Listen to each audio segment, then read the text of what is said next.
Okay, good afternoon, everybody. Um, and just a brief overview. Uh, we'll spend the first half on uh, the culinary art, which is even newer for me than the other things.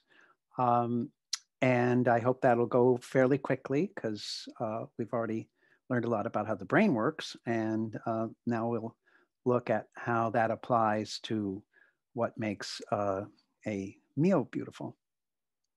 And then I'll want to talk about some individual differences as a way to summarize where we've been. And I'll look at the brain in the way that we've divided it and look at how individual differences play in that in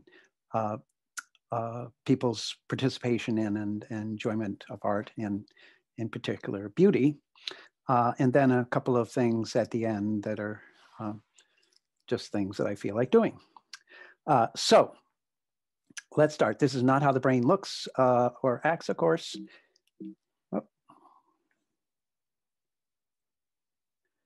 And I want to clean the palette for this just by pointing out some things that people used to believe that aren't true. Used to be thought that you had different parts of your tongue devoted to the different tastes. And in fact, they're spread out around. They don't look like this. But these are 5 tastes. And that does seem to be the limit that our nervous system has. 5 tastes. Umami is one that people don't know very well, but has now been categorized as one of the tastes we have on our tongue. Secondly, we have things that pick up taste in other parts of our body. So here's some of them here. So it's not just on our tongue. So it's a little bit more spread out. And another thing that people have learned is that smell comes from our nose, as you know, but also this retronasal thing from the back of your throat goes up to where the fibers are that sense the molecules that you smell.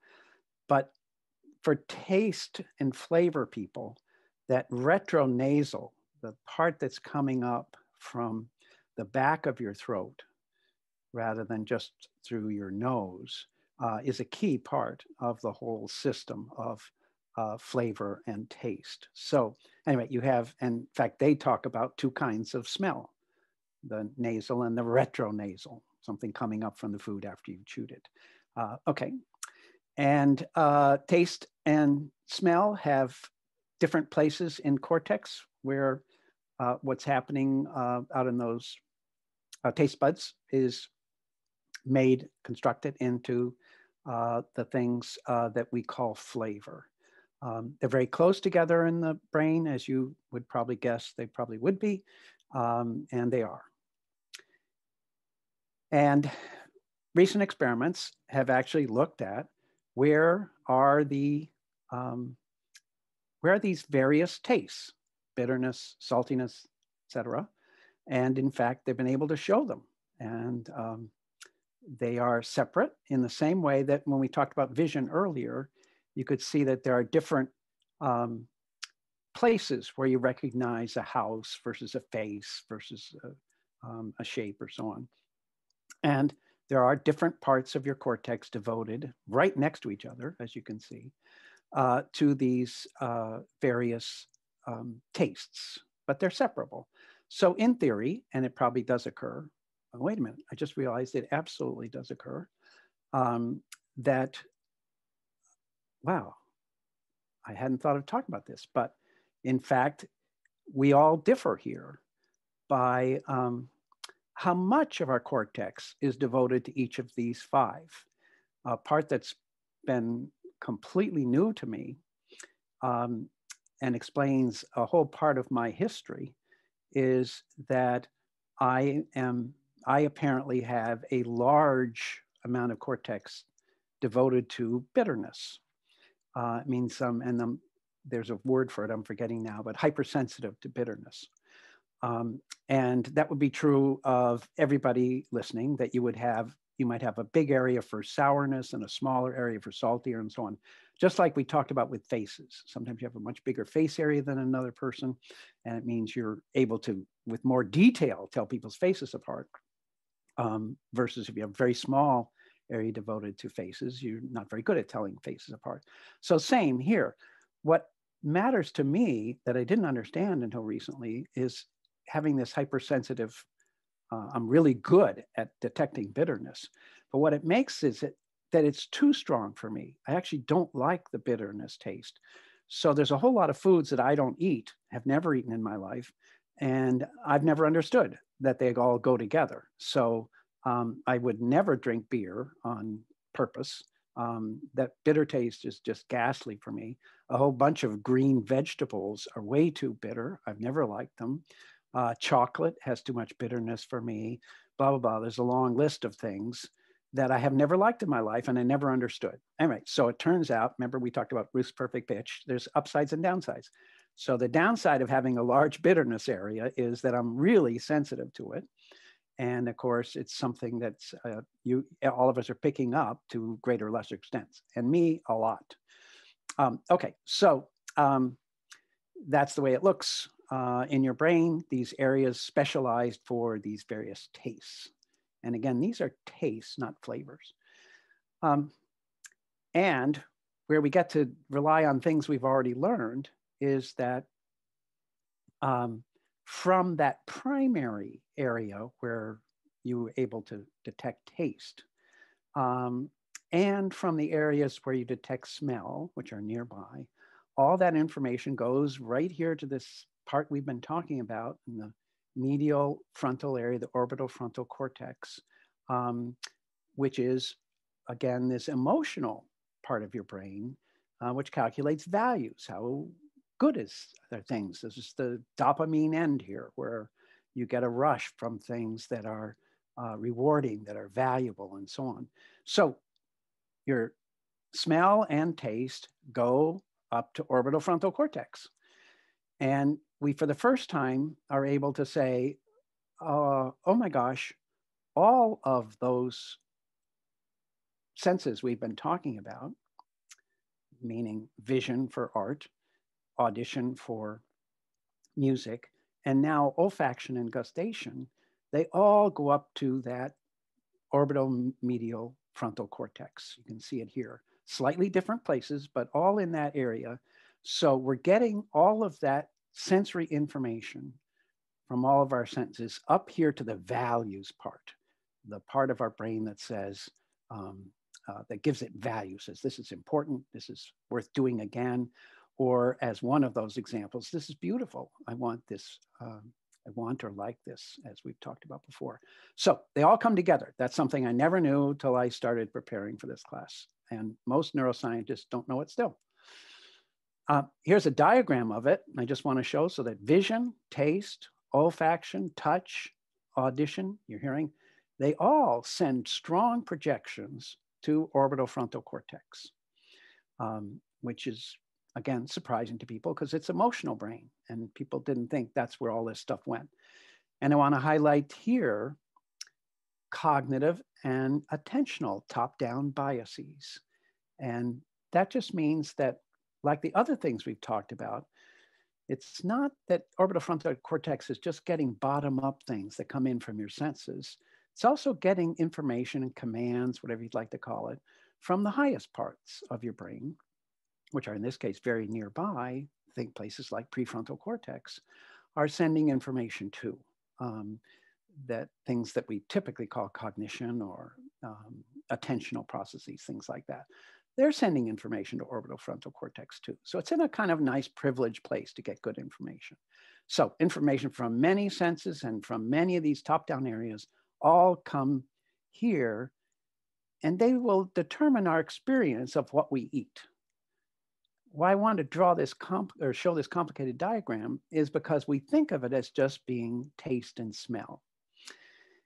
And I think you're probably all aware of the, I wouldn't call them experiments, but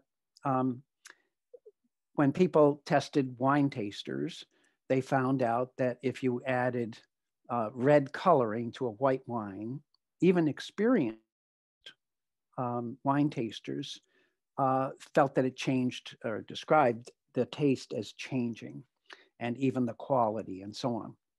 So that was a surprise to wine country, and actually sort of a surprise to neuroscientists too. It sort of was one of the things that got everybody interested in all this. But it's a demonstrable fact. If you make the color of white wine red by just dropping some no taste dye into it, it becomes fruitier tasting, it becomes da-da-da. And it's not that people are faking it. I don't even know how to use that word here, but they sense it that way. They sense that it's has tastes that are like a red wine, even though it's exactly the same as the white wine. So that alerted wine country to, wow, this is a little bit more complicated than we thought. It's not just the flavor of the wine, it's the look of the wine too. And then this guy became Mr. Famous and Mr. Well-to-do neuroscientist. His name is Charles Spence, and this is his somewhat fanciful book, The Perfect Meal. And he's been doing nothing but studying what really makes a meal taste good.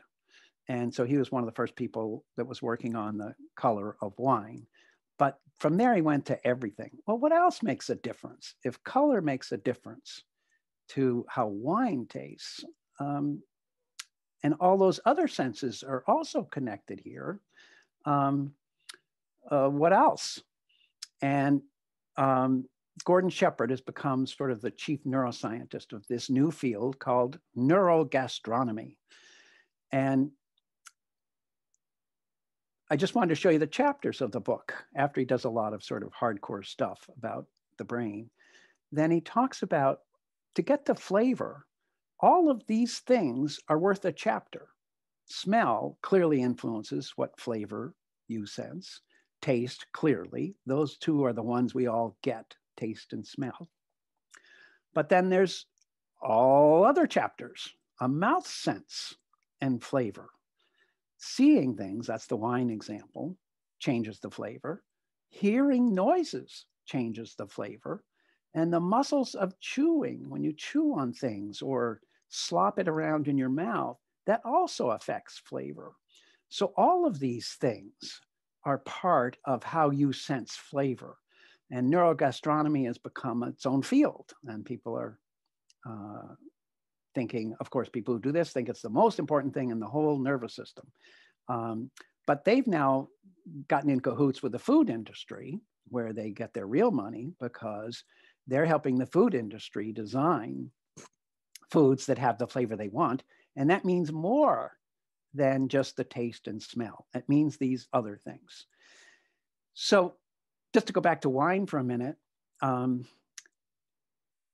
think of this ritual. When you go to a restaurant and you're served wine, a special guy or woman comes out and does all these things, presents it to you, shows you the label. Of course, this is a nice restaurant, so on, it's decorated right. Pops the cork right in front of you, swishes some around, pours it into your glass if you're paying the money, and you take it into your mouth and do all the gustatory things in your mouth with it and so on. Smell it. He encourages you to do all that, and you have this little interchange with him, and he hints that this is a very expensive bottle of wine, one of our best, etc. And all of that ritual is part of our culture. And it's all part of what your brain is taking in to decide, is this a good bottle of wine? I just want to be clear that it's not just the bottle of wine, or not just the wine. It's all of those other things. The bottle itself, the sound of the cork, the look of the wine steward, the et cetera, are all part of your brain deciding, is this a good taste? Is this beautiful? And I'm not going to go through all of these, but they've done countless experiments to show this. So here's one. The background music turns out to affect the taste. And so and these are done, with real control groups and all that. Independent groups' ratings of the taste of the wine reflected the emotional connotations of the background music played while they drank it. So you can change how people experience the wine by playing different music. And they've even done things like playing heavy metal, and sure enough, the wines taste more metallic and stuff like that. Okay, amazing. So again, thinking of the anatomy, yep, sound gets there, and sound influences your experience of how good, how beautiful this is.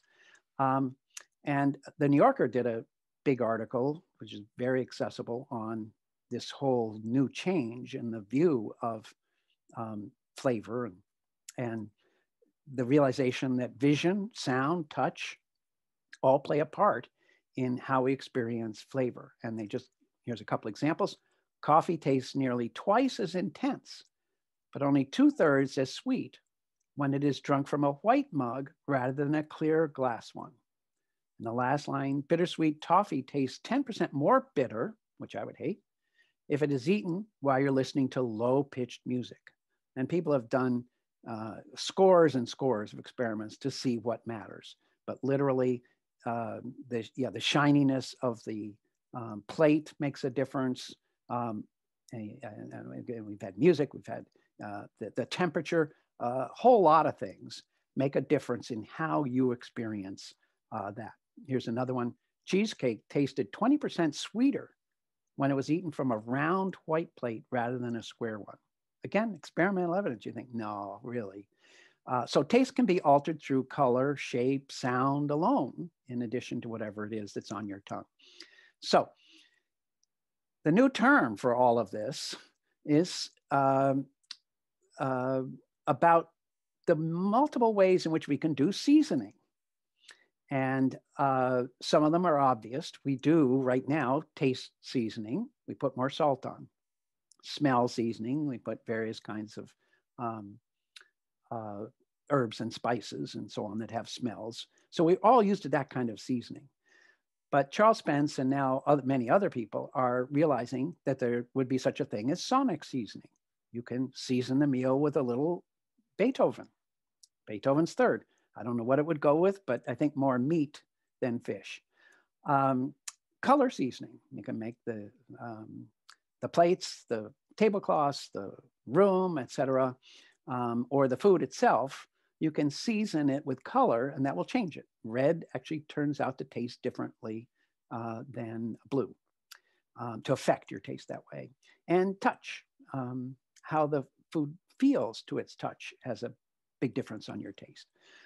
So in addition to that bottom up, sort of what the sense is, there's all the top down stuff, like we just talked about, the background music. What's the architecture around? It turns out they've done Scotch tastings, for example, in different architectural environments, and different Scotch, again, well-controlled studies, would come out ahead depending on what kind of environment you're sitting in. You know, is this an old and decorous, Elizabethan environment, or is this a trendy, modern, all glass place? Will make a difference in what Scotch you find most tasteful. The table setting decoration, the social seasoning. That is, if you want to affect how things taste, get control of the social setting. Who's there? Who's in the room? How close are they? All of these things. Packaging effects make a difference. So that's why winemakers are very leery about doing something like putting it in a box, because they know that the packaging is very important to your brain's decision about how good this wine is. And it's going to take decades and decades to get over the glass and the cork as strong packaging effects. And there's all kinds of things about the cultural artifacts that are around. This guy wears the right clothes, formal clothes, etc. And there's the symbols of caste and status that are part of your top-down seasoning of the food and wine you're going to drink. And just because we learned it last time, don't forget that the reason he comes out and shows it to you is he wants you to know that it's authentic. They didn't do it in the back room. So just like the paintings we talked about, your brain is very sensitive, top down, to, is this authentically a Bordeaux from 2004? So he needs to show you the label, just like the labels in the art museum. Amazing to think of this. And of course, they want you to know the cost. So they make that a part of your background, and the reputation of the winemakers and the steward himself, and all of those are part of the context that you'll decide. McDonald's also knows how to play with this. And McDonald's has a great science staff, including people like Spence, that look at all of the things that matter to you about your French fries. And I don't want to take time to go through all of these. So I'm going to do just spin it, and you'll have to trust me. You can read the neurogastronomy book, because he goes into it. Like, why is McDonald's French fries so good? And the first thing, of course, he says, there's a taste and a smell. And the taste involves some of the most primary reward things you have, salt and sugar. The potatoes are sugar, there's salt on them. So they go right for it. They say, look, give them what their biology wants, some sugar and some salt. And that's obvious. And by the way, they make sure the smell gets to you. They work on that so you can smell what's going on in the kitchen. But then there's this mouth sense. It matters, and they're very good about making sure that the texture's right. Crispiness is usually one of the most important characteristics, along with the contrast between the crisp outer edges and the soft interior. Sogginess will be unacceptable, as will too hard a crust.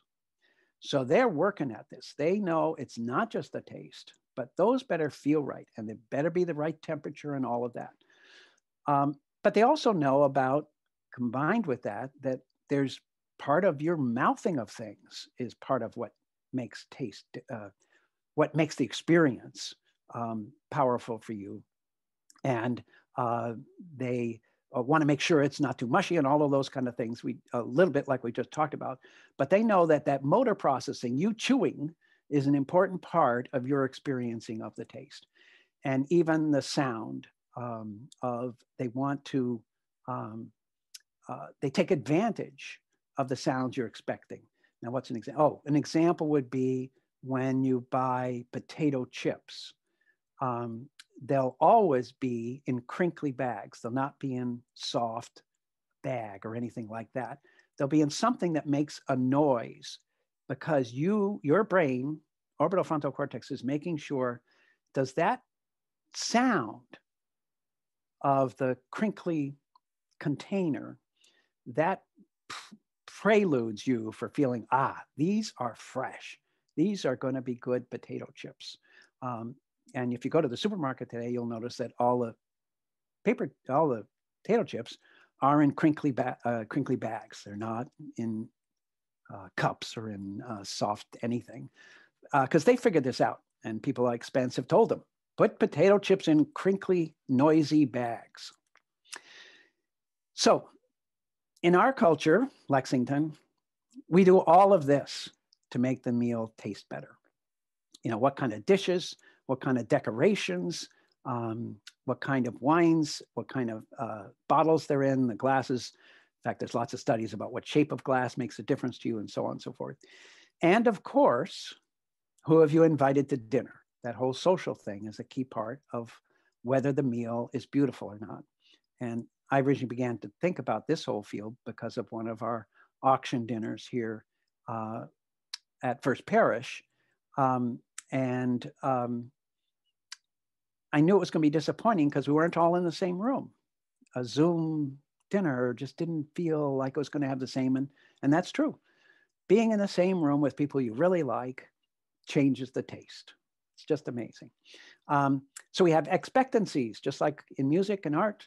When we come up to a McDonald's, our brain already gets wired up for what it's going to expect, all that wonderful salt and sugar and all that stuff. And when you come into Ruth Rose's wonderful dinner, you're expecting an entirely different experience. And you wouldn't want to, I suppose people have done the experiments where they served you McDonald's on the dishes on the right, but it probably would cause a sort of low-level epilepsies. Okay. I hope you see there's some similarities between that culinary art, what makes something beautiful, and the things we've been talking about previously. And I want to go to draw some, I guess, lessons and things by looking across these three things, because that was my intent of getting into this, was saying what's the same and what's different about beauty in these very different domains. And first I want to say a lesson for me is that it takes a whole brain to create beauty. I've talked about orbital frontal cortex as a key in the sort of beauty circuitry of the brain, because it's the area that most pointedly and specially lights up when any of those three things you describe as beautiful. And I know some of you have asked questions. We're not saying that the painting is itself beautiful. We're saying that you think it's beautiful. And in that case, your orbital frontal cortex lights up. And the same with the McDonald's, and the same with Beethoven's Eroica. But that's just the common, what's sometimes called in neuroscience, the common final pathway. The common final pathway for beauty is in that orbital frontal cortex. But the rest of your brain has to give it the information it needs. Both the bottom-up stuff, here's what we sensed, and the top-down stuff. This is the context. We're in this kind of restaurant, and so on and so forth. So the rest of your brain is taking in all of the information you need to know what this is, and to send that information to orbital frontal cortex to decide, all together, when we put all that together, it's beautiful. So here's a recent major study that looked at all the papers on this. And sure enough, just as we've been talking, these are the areas that really light up when you say it's beautiful. And there you see orbital frontal cortex on the left, nice big fat area. When you say it's beautiful, that area is going to light up. And there's some others that do too that I haven't been highlighting here because it would just make it a little bit more complicated. But orbital frontal cortex, trust me, is the area that people say, okay, well, without that, you're not going to say it's beautiful. And the others are important too. But the rest of your brain is very much involved, as we'll see. And here's just a summary. The medial orbital frontal cortex, just where we looked, reflects the declared intensity of the experience of beauty. That's an important thing. The more, if you say it's more beautiful, orbital frontal cortex lights up more. You see it really get bright. So it really reflects not only that you said it was beautiful, but it expects how intensely you experience it as beautiful. And it derived from a variety of stimuli, and now we've talked about them: faces, colors, motion, paintings, music, architecture, moral judgments, and mathematical equations. Just at the end of last session, maybe just in a discussion, it came up that there are other things than we're talking about that people call beautiful. And mathematical equations for some people are beautiful. And sure enough, people have looked, and orbital frontal cortex lights up if you describe, wow, what a beautiful equation that is. And similarly, when you make a moral judgment and say, that was a beautiful, beautiful piece of morality, this area will light up. Okay, just to summarize some of where we've been and add a little bit to it, I'm going to divide up again into the three areas we've tended to look at a lot. And first is the back half of your brain. And that's the part that takes all the information in from our eyes, ears, nose, throat, all of those. That's where the information gets in and it gets analyzed and decided, what is this? This is an avocado, and it's over there by the plate and so on. That's what this part of the brain is. Allows you to recognize things in your environment and predict. Well, the avocado's still next to the plate unless I move it. Okay, so there's huge individual differences. The thing I want to concentrate on in this summary is thinking about individual differences. to flesh this out. And here's one of my favorite examples. Dame Edith Glennie is a Emmy Award-winning percussionist, classical, plays for London Symphony, and she's deaf. And that's certainly a surprising thing. And she's profoundly deaf. She's not hard of hearing. And there's a book that I'm going to show you the title of in a minute that talks about her and other people that have unusual nervous systems and how much that teaches us about what music or art or taste really is when we look at people sort of far on a spectrum. So Glennie's very far on the deafness spectrum. Glennie's deafness has shaped the way she makes sense of music and produces music, causing her to attend to the tactile and visual aspects of sound. She feels and sees the music. So she uses her other senses. Just hope you're thinking back to what we're just talking about with taste, that in fact, there's more going on in the orchestra than just the sounds the oboe's making. And what's fabulous is she plays in her bare feet, for example, because she needs to know that vibration of the music. But I think I have a slide coming that'll say this more, but I want to say it here. What is really cool when you study her is that she experiences her whole body the way you experience your eardrum. That is, she is feeling, and again, barefoot, so she gets it really right, the vibrations in the air too. They're just not localized in her eardrum. And that allows her, you can imagine being a timpanist, she has to be exactly with the orchestra. She can't be sort of waiting for the conductor to give her a cue. So she is picking up on what the orchestra is doing with the same way you are with your tiny little eardrum. She's doing it with her whole body and particularly her bare feet on the stage.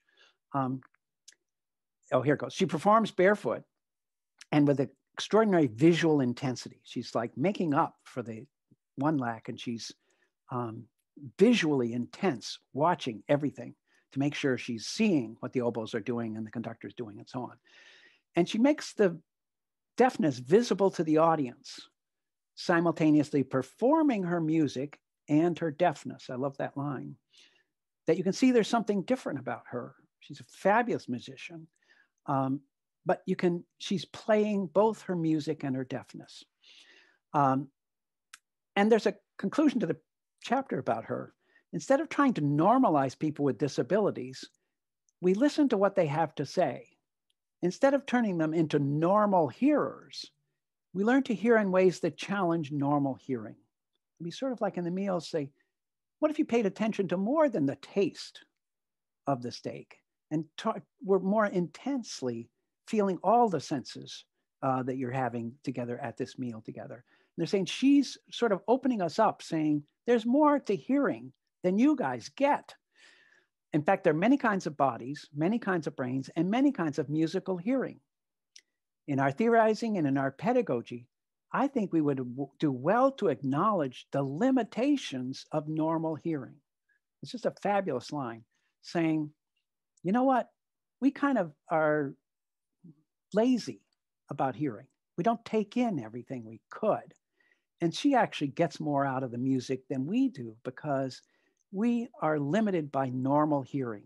And not all of us, but lots of us are. And she doesn't have normal hearing, so she's had to expand the number and validity of the senses she used to do music. I love it. Here's the book. I would recommend it to anybody. It's a wonderful book, Extraordinary Measures, Disability Music. And it goes through all of the different kinds of disabilities and what it's like for them to experience music and to play music and so on. And as I mentioned in one of our previous talks, Beethoven, of course, also became deaf, not quite as deaf as Edith Glennie, but that had a profound effect on Beethoven. And sort of the one thing I want to tie back to is the Eroica. We mentioned it briefly, but there's a whole chapter about Beethoven that talks about what the context of his disability did to his music. And here's just one part of it. musicians or historians, musicologists, think of Beethoven's music in 3 periods. I'm reading the yellow part. An early exuberant period before he became aware of his incipient deafness. Second, a heroic middle period, replete with narratives of critics have long divided, replete with narratives of, I've skipped something here. 3 periods, I read, okay. How closely these are correlated with his experience of deafness. And then a third, I'm sorry, I cut and paste wrong here, a heroic middle period, repleted with narratives of overcoming during a time of deepening hearing loss and a late period of remarkable innovation coincident with increasingly complete deafness. So the chapter goes on and it talks, as I think I mentioned briefly, talks about that C sharp in the Eroica as really Beethoven's scream against the view that he was finished with his oncoming deafness and that he would rise above it. And the C sharp says, no, this is discordant and it's going to lead into something more powerful than you're even imagining. It's a beautiful chapter on that whole thing. And I'm going to not get into this deeply because it, in some ways, it stereotypes people. But there's people of other kinds of books that look at, well, how different are people when they make art? And it turns out there's a lot of overlap, but also some specializing that happens. So person on the left is a person with autism. Person on the right is a person, both famous artists. Chuck Close is famously dyslexic. Here's Stephen Wilshire. You might have heard of him. In fact, he's sort of famous on YouTube. And he has, like many people with autism, this extraordinary memory. So this is him drawing on the wall after being flown over, I think it's Dubai, I can't remember what city it is. They fly him over the city for 20 minutes. He has this unusual brain. And so he's drawing entirely from memory. And people have looked at it, and yeah, he even gets that there are Palladian windows on this building, and there are, other kinds of windows on this building, and there are 3 here, and there are 4 there. He gets it exact. It's not like he's sort of generally getting the buildings and the shape of this landscape. So he has an unusual talent, and there are a number of autistic artists that use that to their advantage. And this is another person with autism and drawing in a similar kind of memory intensive way. And this is a person that I find fascinating, who has just this wonderful memory for music, not art. And so he's the sort of guy, if you play him a piece, he'll remember the whole thing. I think Mozart sort of famously could almost do that too. And actually, that's a good point. Most people think that Mozart was pretty far along on that spectrum. So this guy can, you play him a tune and he'll play it back to you, get the chords right, no word changes. And he, by the way, isn't an automaton. He plays it with feeling. And in fact, he can change it from jazz to classical. He practically can do interpretive music. Man, he's very severely autistic and blind. So he's never read a piece of music in his life, but he has a brain that's adapted to those things. And he experiences music differently than we do. And it's not poorer. And in fact, as I said with Edith, in fact, he shows us things about music that we don't even know about it and don't experience. It's fabulous. There's YouTube videos of him doing it. I'll send one out after class is over. Here's some more people very far on the spectrum. Great art, interesting. Here's lots of people who are dyslexic. So people who have atypical nervous systems, notice I'm not saying disabilities here, have often differences in their art, which the world often rewards and finds extraordinarily challenging sometimes, beautiful sometimes, but often at the top of what we call art. So these guys are great storytellers. I've met George Lucas, and he's very dyslexic and did terribly in school because school is all about reading. And that was something he couldn't do. And he had to get out of school to get to be able to make films. And then it turns out, whereas English teacher said he was a lousy storyteller, he gets out into the world and he's a gillionaire because he's really a good storyteller, but he needed a different medium. Okay, those are all on people who take in the world somewhat differently. And those are parts of the artistic experience.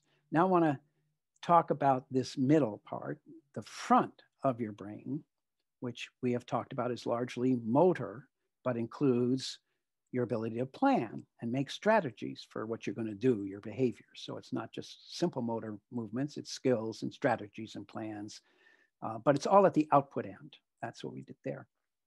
Now, some of you no doubt have seen this. I want you to recall that one of the points I really wanted to make during music was when we listen to music, we actually are simulating it along with the musicians in our brains, especially if we know how to play an instrument. We typically are playing our violin in our head, or singing along if that's what we do, or tapping our foot if that's all we can do. That we are going through simulations in this motor regions of our brain. And that's why I love that we use the word moving, where actually the brain is moving inside. That is, it's making the, without physically outside moving, the brain is doing the things you would do if you were moving. It's simulating them. And that is part of this whole brain thing. That is, it's not just that your brain is receiving music, your brain is imitating it, predicting it in your motor regions, and you experience movement. But anyway, this is not exactly that, but it's such a gorgeous example of how those motor parts of our musical appreciation can be there when other parts are not. Certainly when you're blind, when you're deaf, all of those things we've already talked about. But here is a woman who has advanced Alzheimer's and doesn't recognize people very, I forget, she has a little bit of it, but has pretty advanced Alzheimer's. But she was a former ballerina. And what do I want to say? Anything more? This is one of the most moving videos I've ever seen. So I hope if you're sort of cooking your bitter broccoli, you'll just sit down and watch what happens.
Sorry, she's...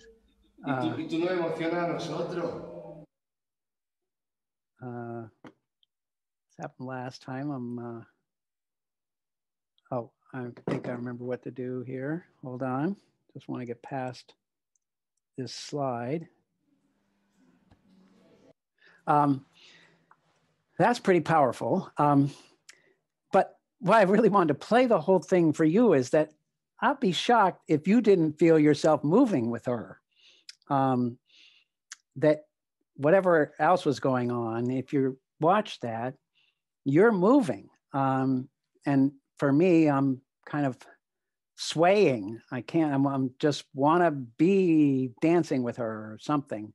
But I'm acting out the music. So this front part of your brain is also part of what we do when we listen to music. And last week, I showed that, in fact, when you look at art, you also go through the movements that you expected the artist did when they painted the painting, or that you actually go up and look closely at it to follow how it was constructed.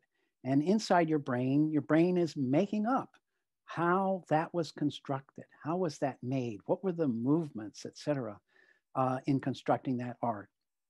And I don't know, there haven't been studies that I know of in the culinary arts, but I suspect we might be sitting there in the meal thinking, I wonder what Ruth is doing to make that, vichyssoise, whatever that is, taste great. And that some of you who are good cooks are clearly imagining with this part of your brain what it took to make that meal. And that's part, I just want to be clear, that's part of the art. Your brain is doing that. And that's what makes a meal too moving. Okay, last is this medial interior part of your brain. And you'll recall this is the emotional part of your brain that gives value to things, that says, this is something to be afraid of, this is something to be in love with, this is, et cetera. And orbital frontal cortex is the highest representation of this part of your brain. That's why we focused here on the emotional reactions to art. And this I just found yesterday, and I have to say, this came up with in a conversation. Don't read ahead. I was talking in discussion with somebody, and I can't remember who it was, but you can take credit later. And the question in this case were on individual differences. Well, who doesn't experience the emotional awesomeness of art? Who doesn't experience that, the joy of it, all of that, the beauty of it? And someone said, I wonder what sociopaths or psychopaths.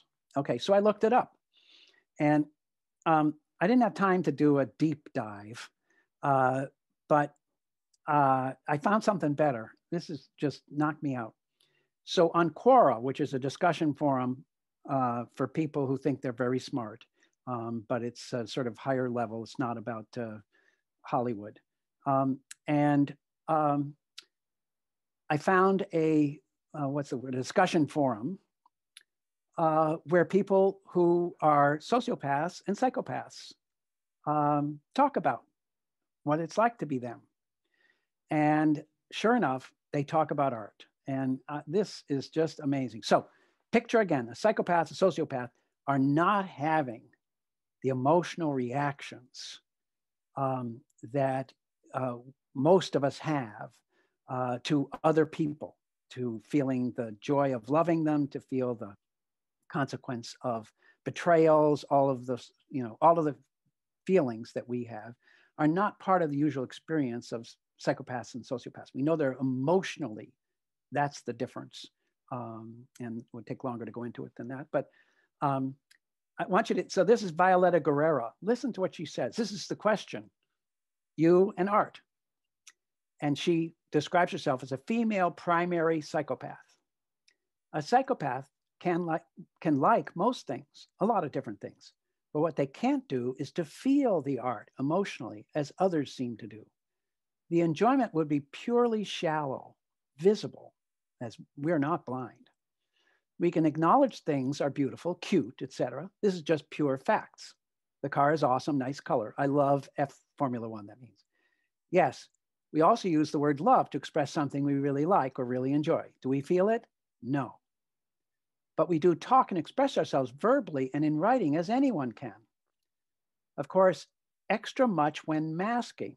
And of course, now I get what masking is. Masking is what people do to mask who they really are. So psychopaths and sociopaths mask. Oh my God, that opera really moved me to tears. So wonderful in every way, such warmth and passion. Get it? And so she's saying, no, I don't feel any of that. My real thoughts are, yeah, this was cool. I liked it. Pretty awesome voices. I like the story, something like that. I, for one, like art, music, etc. I go to metal festivals, operas, musicals sometimes. I enjoy it, of course. It sounds great to me and it's entertaining. Since when does a psychopath not need entertainment? In whatever way, haha. It's just not attached to emotions like neurotypicals. Most of the people in the audience here today are neurotypicals to a lot of people with disabilities. This goes for almost anything. We do everything you do, but we experience it differently. It will not touch our soul. It will not move us to tears. We will not feel passionate about it, but we can like shit our own way. So that's about as good an expression of what it would mean not to have the emotional part of your brain, orbital frontal cortex, connect. And she's not the only one. I could read a dozen of these and they're just amazing. We'll do one more. I like art, but don't get it. The emotional experience people seem to get from visual art is completely lost on me. I can appreciate the aesthetic qualities, the effort that goes into making it, and how it affects the atmosphere of a room, but not the feeling that seems to really capture people. It used to really upset me. I couldn't understand why people cared so much about old, boring paintings. I've talked a lot of shit about famous paintings, not because I actually thought they were bad, but because I was frustrated about not understanding something that everyone else just seemed to get. Now that I know how different I am, it makes a lot more sense. So anyway, I'm going to skip more. This one says, well, it's perfect for an ending here, actually. She basically is saying, modern art, that's really crap. I'm here to tell you that, no, it doesn't move me. It's a square and it streaks.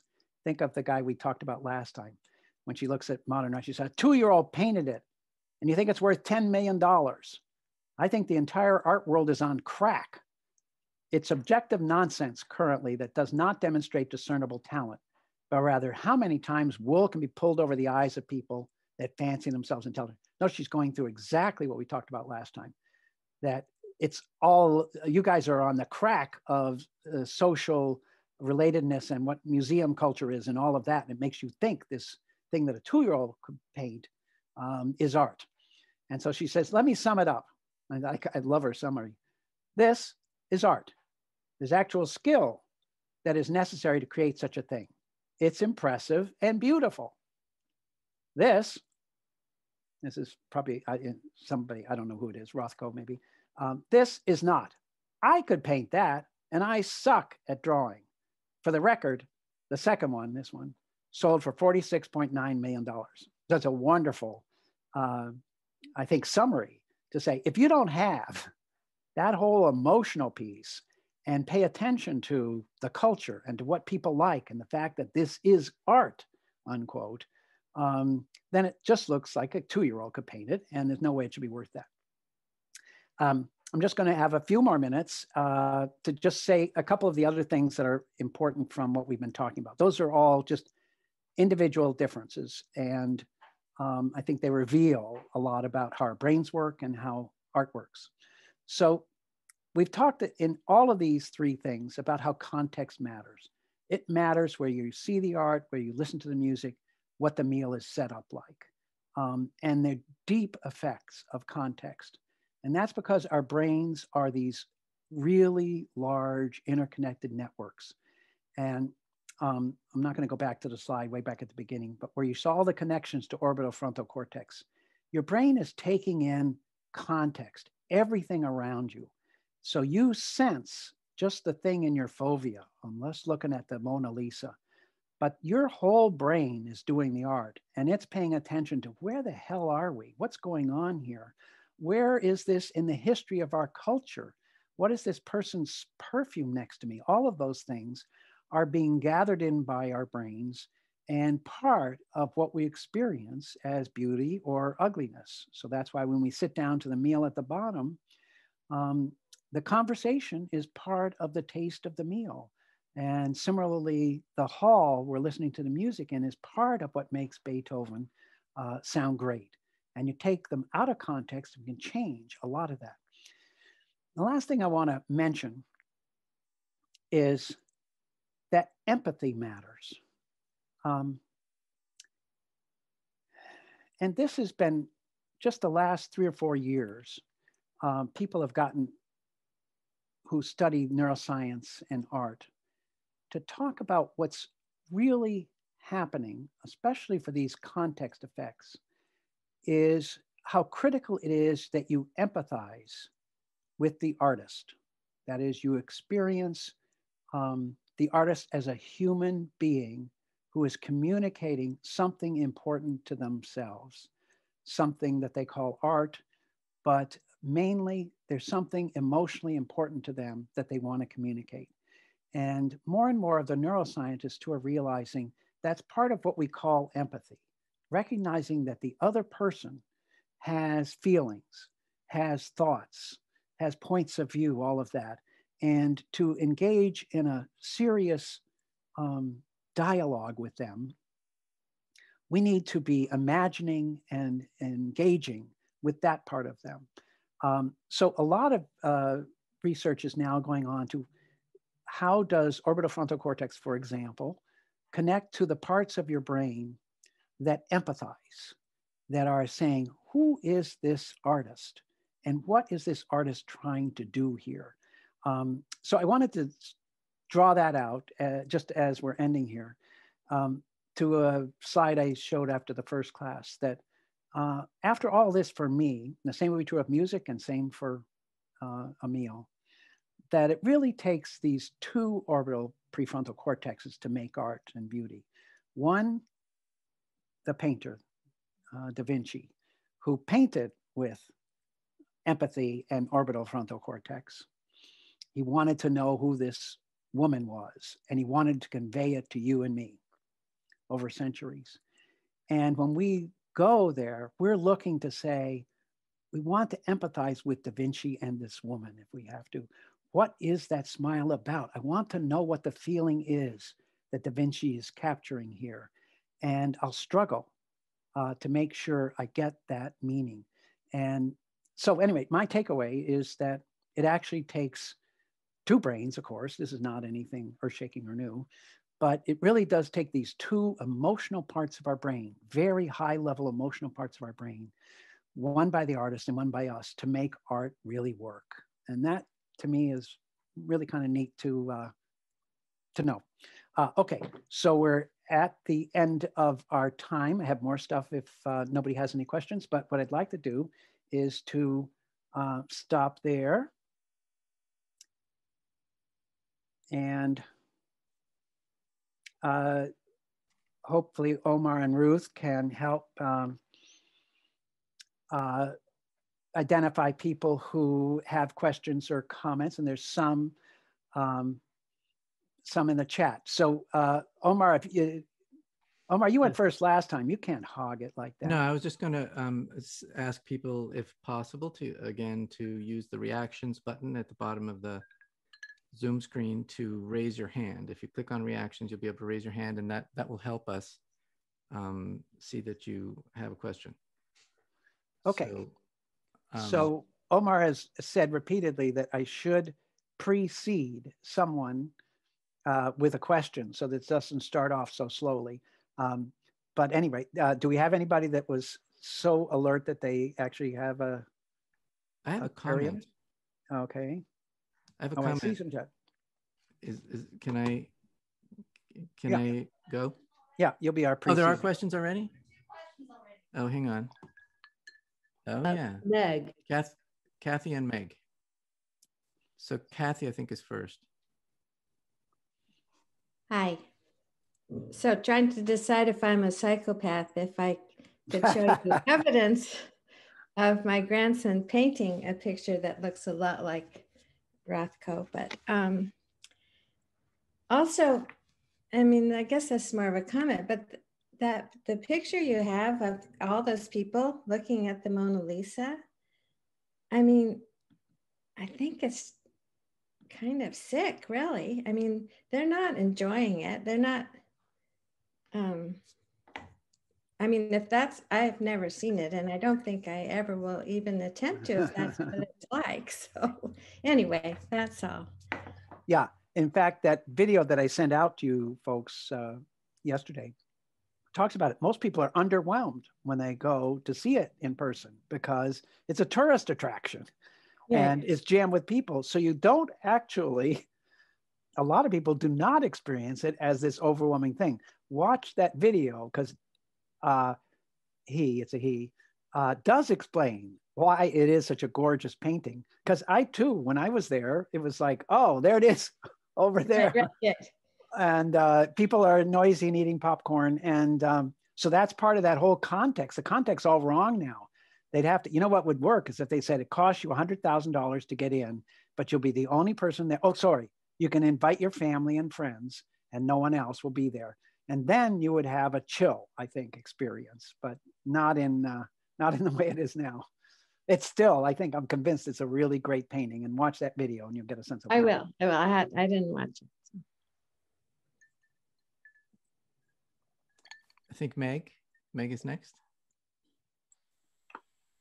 I didn't see the video either. I wanted to say, David, that I would love to see your last few thoughts. I think you wanted to show us some things that you just thought was cool. So I'll put in a word for that. But I just had a question, wondering whether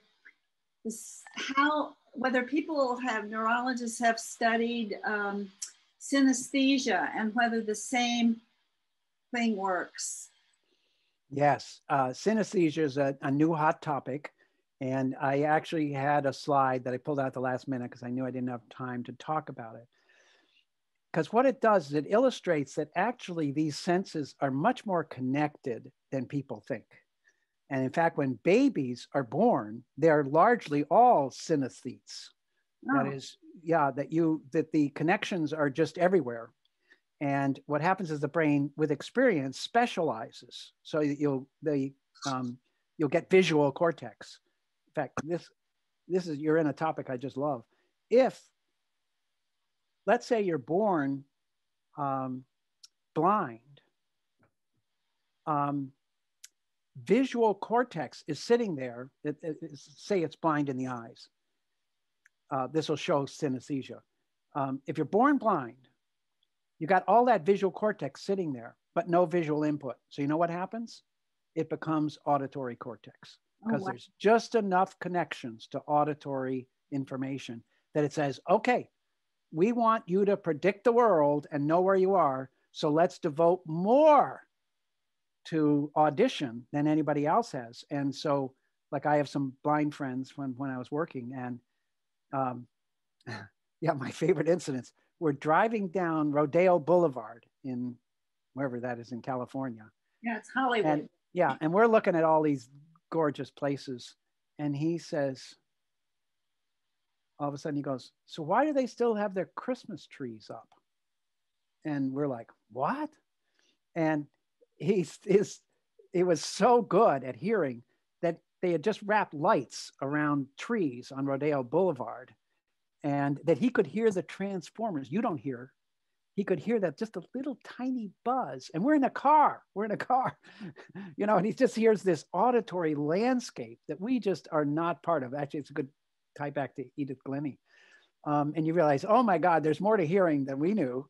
But anyway, at the beginning, auditory and visual were not so separate. We were all synesthetes at the beginning, and then we grew separate because that's sort of efficient. It's like having committees that have separate responsibilities. But there's a little bit of synesthesia in lots of people. Is there anybody, raise your hand if you actually do, like synesthesia would mean like sounds feel like they have a little bit of color to them, or shapes will have, oh, that one's sort of buzzy.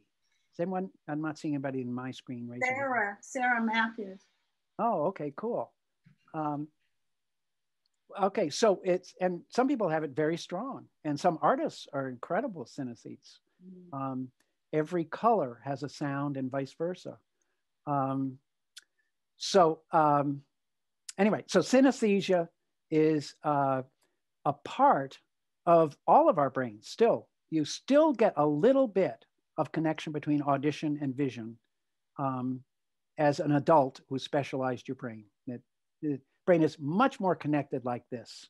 And I had a slide to show that, but that's one of the things that's neat about our brain. Everything's connected to everything. Oh, I know, the last thing I want to say. And that's why the sound of the music affects the taste of the scotch. Because in fact, these things are still connected a little bit. They're not so separate as we've kind of grown to think of them, okay? Thanks. I think Don Jensen is next. Okay.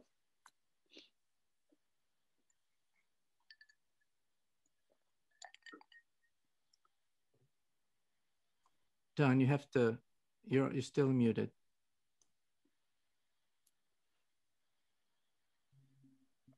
Yeah, can you hear me now? Yeah. Yeah. I was lucky enough to visit the Louvre when I was 12. And of course, you know, one had to go see the Mona Lisa. But when we went, there was no one else there. So we could just walk around it. Now I had no interest in painting, and I have absolutely no talent. But I practically worshipped, because I was kind of a science geek, Leonardo da Vinci. So I was really anxious to see that painting. And as you were saying, David, in your talk, all these other things come into play.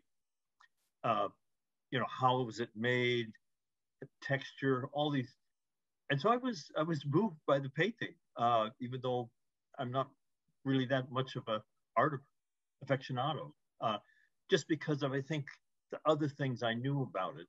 Yeah. Now, Don, I want to ask you, so do you see equations and physics as beautiful? I hate to admit it, but kind of yes. I don't think you should hate to admit it. I think it's fabulous. That's pretty geeky, but I'm just over the top moved by music.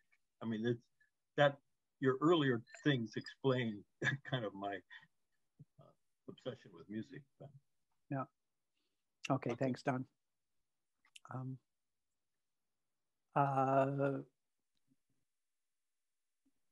Anything out there, Omar, Ruth? No more questions? Don't see any more questions. Okay. Has anybody got any antagonisms? Oh, there's Brenda seems to be. Brenda, do you have a question? Yeah, fascinating, David. Absolutely fascinating, and love this. I was thinking about novelists and empathy. And when I read a novel, I get very into what is this person trying to absolutely identify with what she's written or he's written. And I wonder if you could share a little bit about that too. I mean, I never understood that our brain is actually so in sync with whatever we are witnessing, tasting, hearing, whatever. It's amazing to me. Thank you. Yeah, in fact, it's a great example of what we've been talking about, because what your brain is doing, and it's your whole brain, is simulating that world along with and in empathy with the author. That is, they're trying to create a world environment that you're going to live in while you're reading that book. Yes. And so they give you plenty of detail, if they're good, so that you picture. But it's more than just picturing, because you are, in fact, that, I hope you keep thinking of that whole brain thing. So you're perceiving the environment, you're picturing it, but you're also moving with the characters. You know, you really are. And then when they are dancing, if we could measure in your brain, the part of your brain that would be dancing would be starting to move and say, because that's the way you understand it. And these studies are fabulous. People did not know our brain did that. But when you read a really good novel descriptive paragraph, if you, I'm trying to think of a good example of, if you read about a dancer, the part of your brain that would dance lights up, but it's also, well, you can imagine where love lights up. I'm trying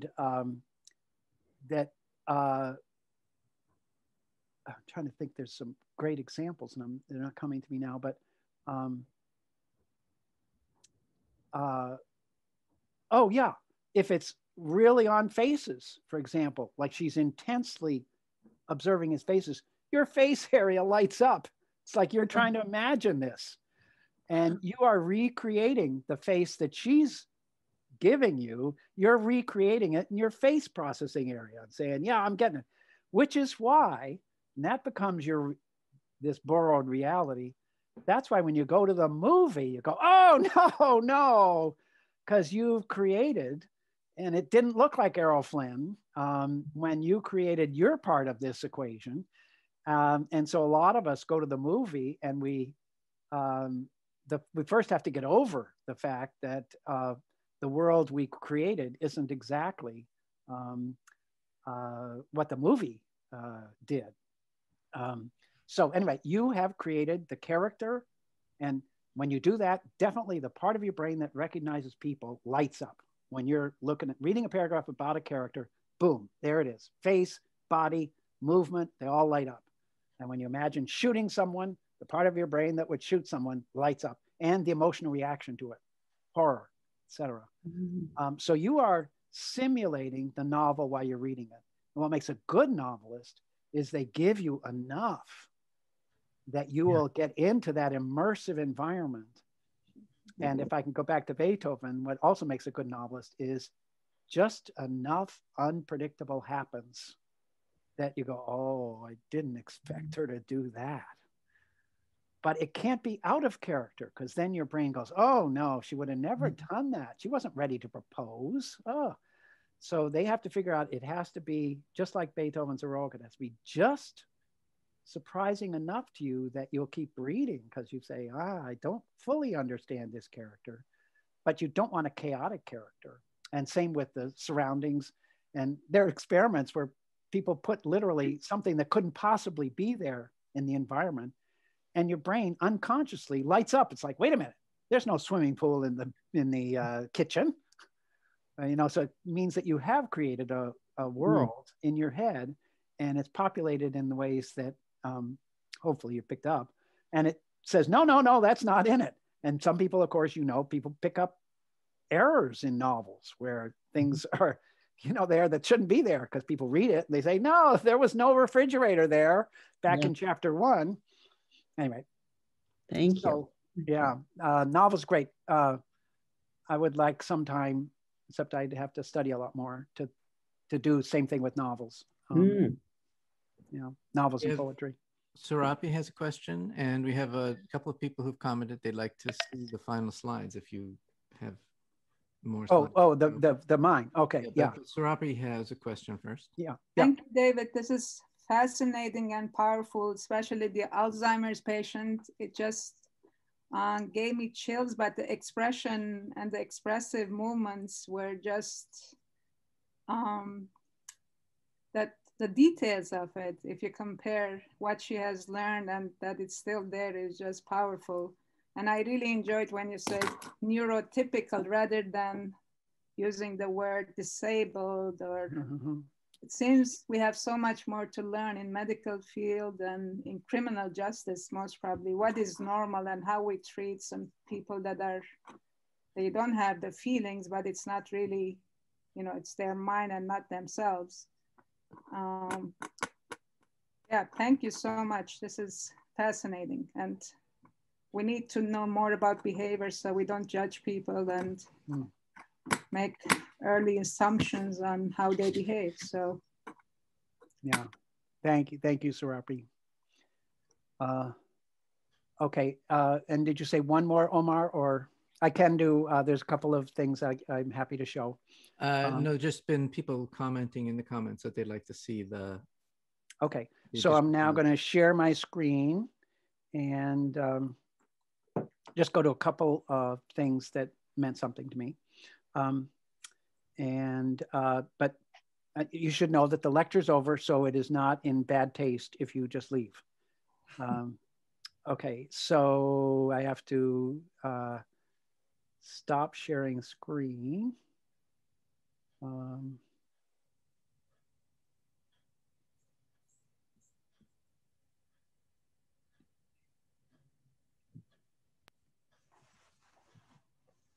Okay, Omar, are you seeing something that looks like my slides? Yeah, I'm seeing your whole desktop. So yeah, let me just click on that. Does that look good? Yes. Okay, so one thing that I think you all noticed that I didn't talk much about the expressive side of art. We have several artists, and I don't really talk much about that. And that's partly because we know very little about the brain science of people producing art, because you can't, I said this before, but you can't be in a scanner and make great art. And you can see why. It would just be ridiculous trying to think about what you want to create, and the machine is banging away and you're feeling claustrophobic and all of that. So there's not a lot known about what it is like to be inside an artist's head as we can in the receptive side.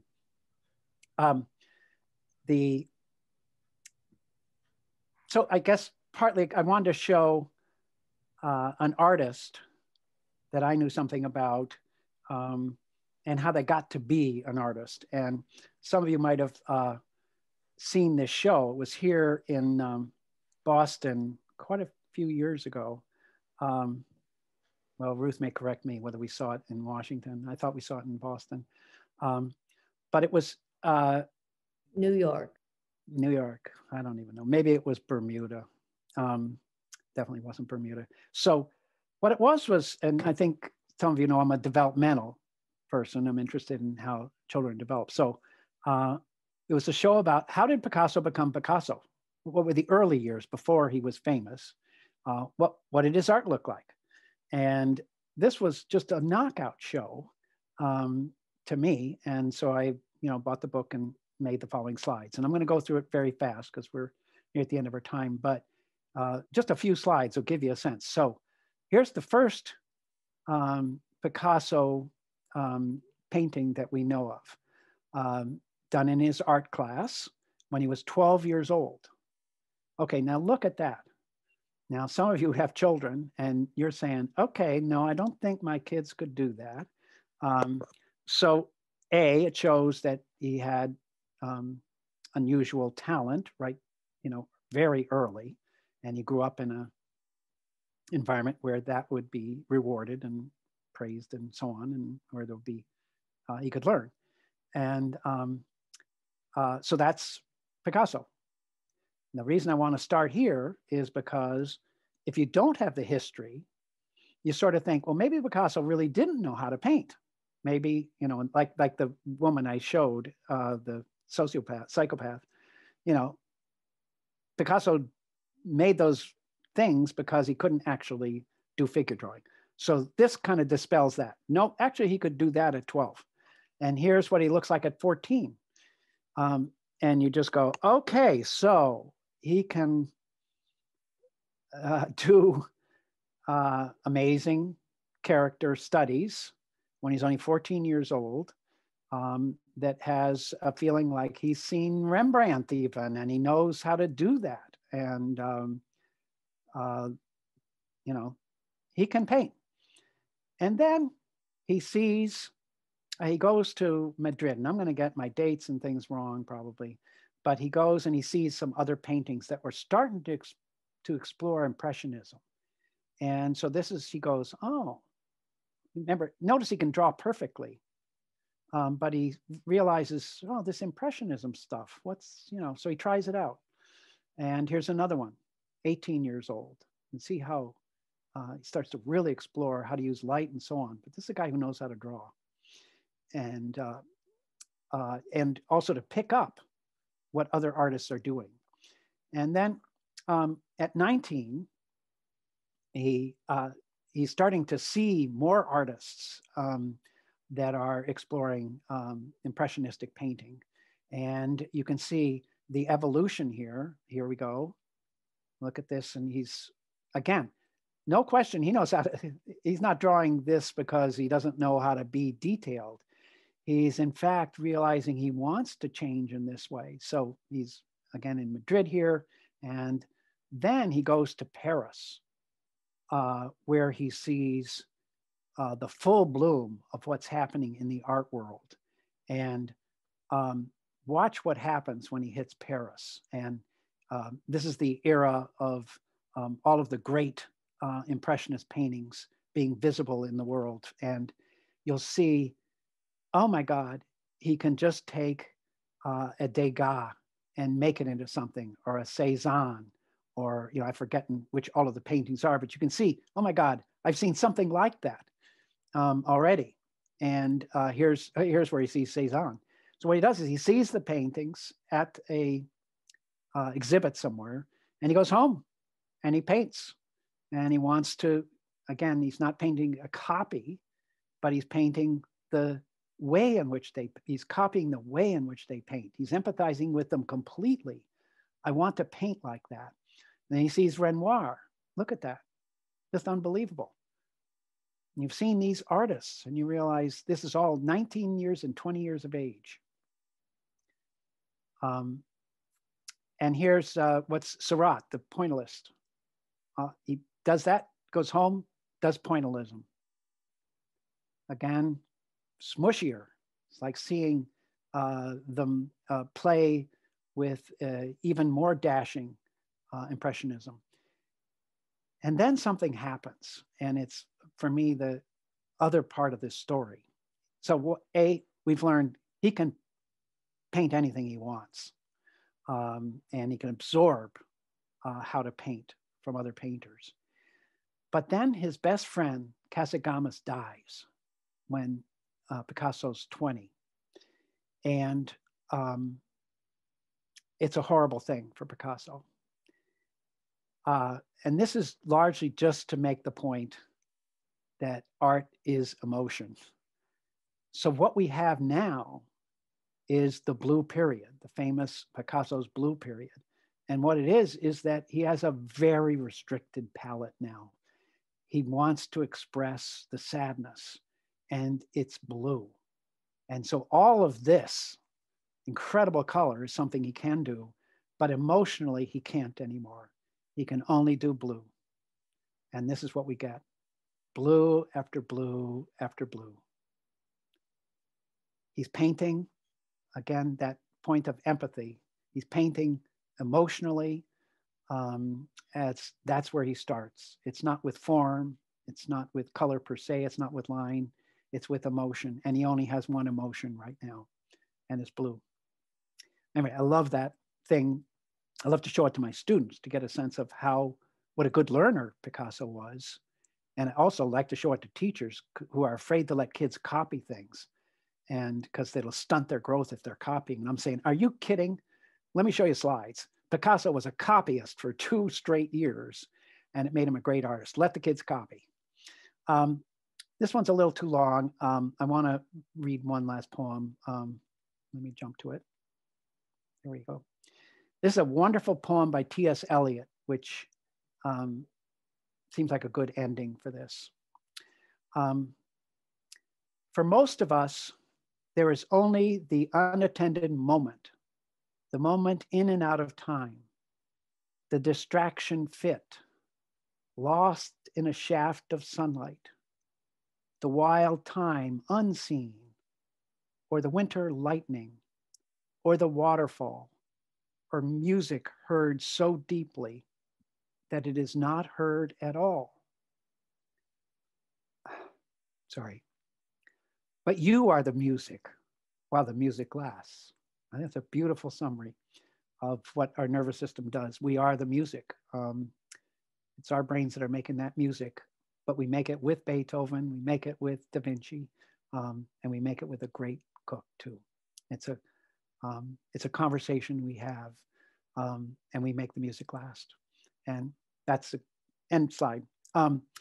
Anyway, I appreciate everyone's time, and it's been good for me to learn a lot of this for sure. Thank you so much, David. Thank you, David. That was great. Thank you, David. Wow. Yes, thank you. Terrific. Thank you. Wonderful. Well, I do have one question. Yeah. Oh, Judy. Hi, David. This is my question. When are we going to have an encore? Maybe next fall. You know, you're just so fabulous. Oh, that's wonderful. Well, thank you for saying that, Judy. I did mention, I think I'd like to talk with Cammie and Reggie about maybe doing exactly, you know, what Brenda, you brought up, doing novels and poetry, you know, and I think I haven't talked to them. So anyway, tell them, just say, when David talks to you, just say yes. Because they're way too busy. But I'd have to it'd take a while for me to study up. But it's obviously something I have to say, and thank you for all sticking with it. But I learned a ton, and it is crept over into my actual work in ways that have been very productive. And I'm glad, by the way, I got to show the video of the ballerina. There is, I'm not sure I've ever seen anything quite that moving on YouTube. I came across it completely unaware. I have a student of mine who just sent me an email said, before it became a famous YouTube thing, but she had worked with or something, she knew about it. And she said, David, you got to see this video. And you know, when a student sends you a video, you mostly think, oh God, it's probably of their kids or something. And I played the video and I just, you know, wept, you know, and I thought, oh my God, that's just amazing. And I did, when we're watching it today, I just, you know, chills are there. But can that be used for therapy too? And in more ways, in so many more ways. That's one thing Molly, that I had to cut out that I felt bad about is that a lot of people talk about how important it is to use art and music, especially in aging, because they do take the whole brain. That's what's neat about them. They're not like a card game. They're really, if you're going to listen to music, it's going to take your whole brain. And if you're going to create and learn to play the violin, it's going to take your whole brain. And so there's tons of studies about how therapeutic they can be, and what a good antidote they are to aging. Maybe that's another topic sometime too, Judy, but just the whole intersection of aging and art. A key thing is that people's experience, as far, the research is not huge yet, but it looks like people do still enjoy art with the same intensity as they age. They don't hear as well, they don't see as well, all of that. But, and you've seen that yourselves, people still experience beauty. And another thing I had to cut out was that movie. What's the name of my favorite movie, Ruth? The Notebook. The Notebook is a great capturing of what Alzheimer-like memory disorder is. And it's a love story, and I like love stories. But what's neat about aging adult brains is the emotional part of your brain is the last to go. So that's why you've all had the experience of someone who doesn't know who you are, but you know they're happy to see you. And that is real. It's not a fake. The emotional parts of the brain are not very good at recognizing who exactly it is, and they're not going to know what the name is, but they know I like you. And in fact, in the Notebook, I know I love you. I'm not sure who you are. And that is entirely the way the nervous system works. That emotional part is the last to go because it's the most important part of your brain. So it hangs on saying food's important, your loved ones are important, etc. And yeah, so music is important. So is art. Looks like Beth, you had a comment? Yes, hi. Yeah, three things. One, I actually, like all, you know, I've watched movies over all the years and I won't always remember an actor, but it's so funny because that actor will show up in another movie and I'm like, I like that person and I'm not sure why, but that person plays a good person, I'm sure of it. Yeah, I've had that too. I think I've now, as some of you are as old as me, you know, we can't even remember whether we've seen the movie or not till it's halfway through. But you do sort of go, I think I like this. You know, you have this sense, and that's part of that. Your brain is actually still parts of it are working. And though I'm trying to think of a good example of that emotional memory, but it's well, you all have examples of that where you, or you know, this is actually one of the things your brain does that you're not conscious of is that if you've had a terrible thing happen, actually one of them is here in Lexington to me. Some of you may remember a young high school kid when my son was in high school, was killed in a car accident right on Grove Street. And they put up flowers on the he ran into a telephone pole. He was driving and he crashed into a telephone pole. And there was these, you know, spontaneous remembrances from, I mean, this is a high school kid, so you can imagine how powerful effect it had. And he was on the baseball team Nick was on, so I knew him. And it was just horrible to have a life snuffed out like that. At any rate, I cannot drive down Grove Street, but that my brain doesn't make me look at that telephone pole. And the flowers are gone and all of that. They were there for years. But my brain is monitoring all of this. And then what the emotional part is saying, something emotional happened here. And it makes me look. I can't help it. I have never not looked at that telephone pole when I drive down that street. And we're all like that. Yeah. So another thing is just recently on PBS, there was a 2-part series called My Dementia Choir about this woman seeking people, dementia people who weren't so far gone that they were in a home and they couldn't function, but they still needed somebody to help them through their lives. And started a choir for them in Nottingham. I guess her mother had, anyway, I just watched that and it was really interesting. Would you send me that link, Beth? Okay. Yeah, it was just on PBS. So I don't. Oh, okay. Yeah. And also when you were talking about the